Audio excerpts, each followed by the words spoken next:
Chapter 55. The Lodgers. Firelight spilled out from the nest and into the cold, blustery night. Roz sat inside and listened to the wind and to the soft pops and crackles of burning wood. And then the robot's keen hearing picked up another sound. Tiny footsteps crunching through snow.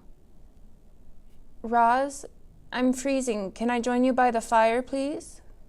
said a weak voice. Into the light crawled Chit-Chat. The squirrel was shivering, and clumps of ice stuck to her fur. When she finally felt the heat of the fire, she collapsed. Roz picked her up off the floor, gently placed her on a warm stone, and let her sleep. An hour later, there were more footsteps, and a family of hares shuffled into the nest. They huddled together in a corner without saying a word. Pink-tailed the opossum was the next to arrive. "Good evening," she mumbled, trying to act cheerful. "It certainly has been chilly." Swooper the owl hobbled in, followed by some chickadees and a magpie. Fink knew a good thing when he saw it, and the fox lay down right by the fire. Then came Dig Down the groundhog. The fuzzy bandits carried in an old turtle named Crag, who was in the worst shape of all. Creatures who should have been hibernating deep underground had been roused by the vicious weather. Only the healthiest animals with the warmest homes were safe. More and more weary animals appeared, and slowly the lodge filled up. This was the first time many of the lodgers had seen fire, and they gazed at it with a mixture of fear and hope. They could feel the fire's destructive power, but they could also feel its healing power as it warmed their bones. The lodgers seemed to push forward, eager to feel more warmth, and then pull back, afraid of feeling too much. It was important that the lodgers understood fire, so Roz showed them how to build one. She showed the smaller animals how to arrange the kindling, and she showed the bigger animals how to arrange the logs. Bumpkin, Lumpkin, and Rumpkin struck the firestones together, and everyone cheered when they finally managed a spark. As Roz looked around, she saw moles curling up beside an owl, a mouse snuggling between two weasels, hares nestling against a badger. Never before had the robot seen prey and predators so close and peaceful. But how long could the peace possibly last? "I propose a truce," said Roz. "Like the Dawn Truce. Everyone must agree not to hunt or harm one another while in my lodge." "Very well," said Swooper after consulting his carnivorous friends. "We hunters will control ourselves." "Then it is settled," said Roz. "My home is a safe place for all." One by one, the lodgers each fell into a deep sleep. Even the nocturnal creatures, usually wide awake at that hour, gave in to the coziness of the nest. The robot stood out of the way and quickly tended to the fire as her guests slept through the night.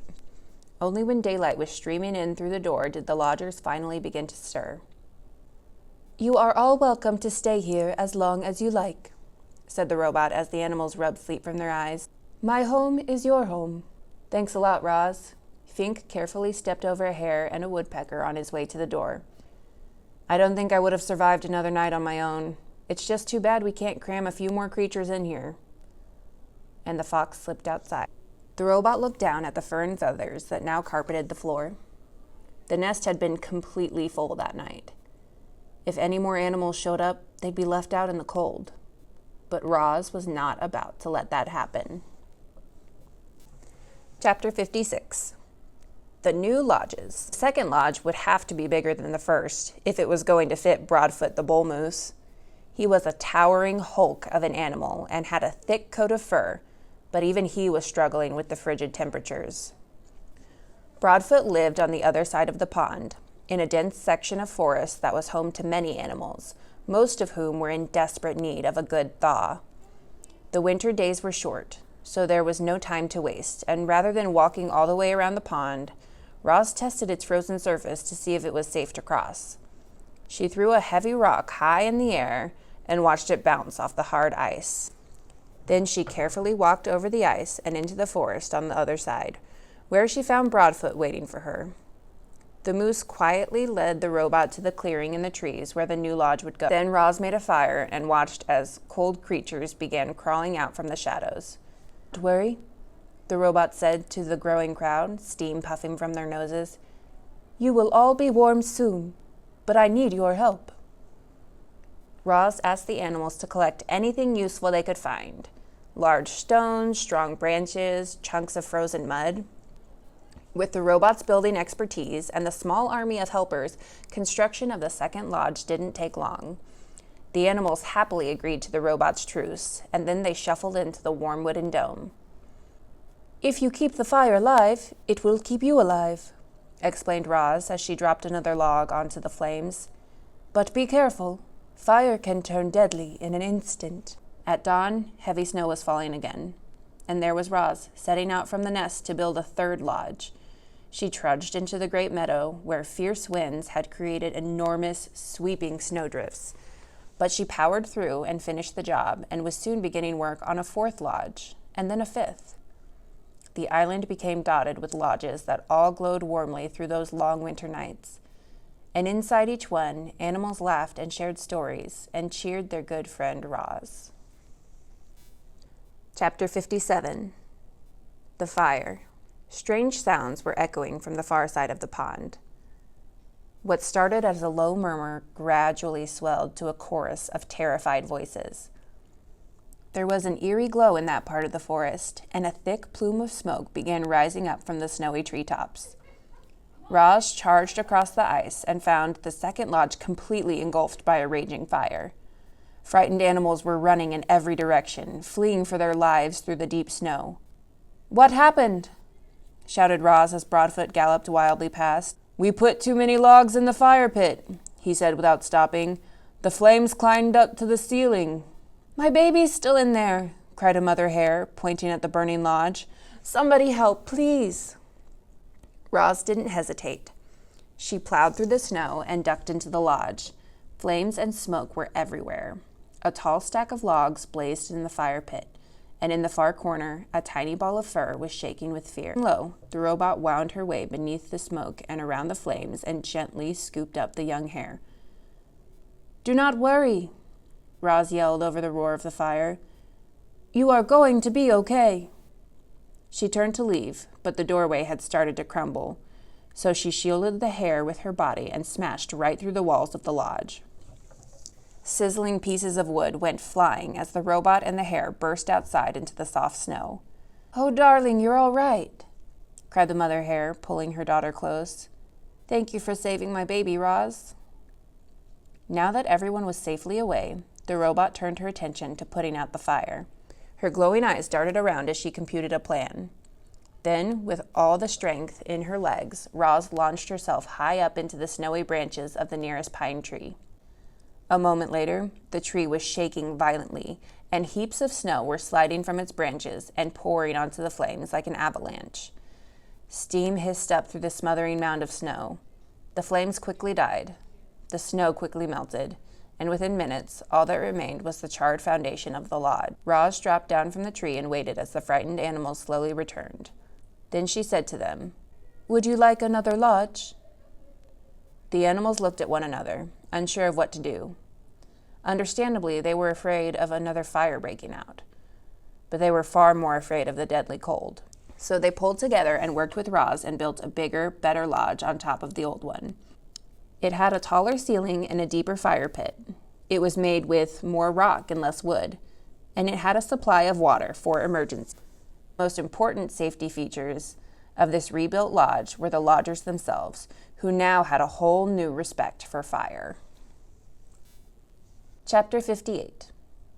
The Conversations. Thanks to Roz's truce, life inside the nest was mostly harmonious, but when the animals went outside, it was business as usual. Sometimes a lodger wouldn't return. Sometimes a lodger would return in the belly of another lodger. As you can imagine, that made for some awkward moments. So when everyone was gathered around the fire, they tried to keep things pleasant by having conversations like these. "I wonder what Bright Bill is doing right now." Chit-Chat lay on her back and looked at the ceiling as she spoke. "And where he is, and who he's with, and if he ever thinks about us back here on the island?" "I am sure he thinks about us," said Roz. "I think about him all the time." I like to imagine that the geese had a fun flight to the wintering grounds and now Brightbill is floating on a lovely lake eating yummy food and making wonderful new friends, but hopefully they're not too wonderful because I'd like to stay his best friend if possible. It is a nice thought, said Roz, but I worry that the flock might have gotten caught in this icy weather. I do not think they would handle it well. Don't worry, I'm sure they're fine, said Chit-Chat. Brightbill is such a great flyer that I just know he'll keep the flock out of trouble. He is a great flyer, said Roz, but I still worry. Life is short. Dig Down the Old Groundhog was giving another one of his fireside speeches. I'll be lucky if I see the spring. I don't want your pity. I've had a good run, but I'll tell you what, if I could do it all over again, I'd spend more time helping others. All I've ever done is dig tunnels. Some of them were real beauties too, but they're all hidden underground, where they're no good to anyone but me. And they weren't even good to me this winter. Now the beavers, they have it all figured out. They built that beautiful dam, which created a lovely pond that made all our lives better. They must feel mighty good. The beavers made our lives better in another way, said Fink. They taught Roz how to build. That the truth, said Dig Down. Roz, you must have saved half the island with your lodges, and to think we used to call you a monster. I'll repay my debt to you if it's the last thing I do. Your friendship is payment enough, said Roz. Oh, please, your sweetness is going to make me sick. There must be something we can do. Your friendship really is enough. Friends help each other, and I will need all the help I can get. My mind is strong, but my body will not last forever. I want to survive as long as possible, and to do that I will need the help of my friends. The animals listened quietly to Roz and thought of their own struggles to survive. Life in the wilderness was hard for everyone. There was no escaping that. But the robot had made their lives a little easier. And if ever they could, the animals would return the favor. I have seen 93 winters, far more than any of you. Crag the Turtle spoke slowly, but everyone always listened to his words. And I can tell you that the winters have gotten colder, and the summers have gotten hotter, and the storms have gotten fiercer. I heard that the ocean has gotten higher, said Chit-Chat. But I don't see how that could be true. I mean, where would all the extra water come from? You are right. The ocean is higher, said Crag. My grandfather used to say that long ago this island was not an island at all. It was a mountain surrounded by flatlands. And then the ground shook, and the oceans grew, and the land slowly flooded until the mountain became this island. Animals from far and wide were forced to come here to escape the floodwaters. In those early days, there were too many animals living in too small a place. The island did not have enough food to feed them all. But between fighting and disease and famine, a balance was finally reached, and we have kept the balance ever since. Chit-Chat's eyes grew wide with concern.